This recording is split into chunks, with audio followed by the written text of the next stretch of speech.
अब यति गरेपछि भात खानु पाइन्छ त सिजली भात खानु बस्यो कि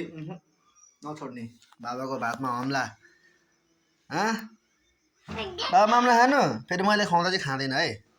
आम्मा न मेरो भात सबै छरपिष्ट भइसक्यो यता फाल्या छ उता फाल्या छ अनि बाबा मामला खानु छोरी आमा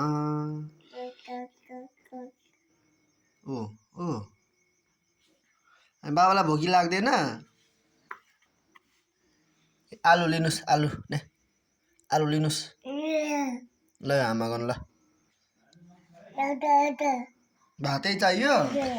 थाल त मलाई दिनु न बाबालाई घोप्टिन्छ अहिले घोप्टिन्छ घोप्पी हुन्छ के थाल त बाबा दिनुहोस् ल बाबा माम खाने ल बाबा माम खाने ल मिठो खायो पो त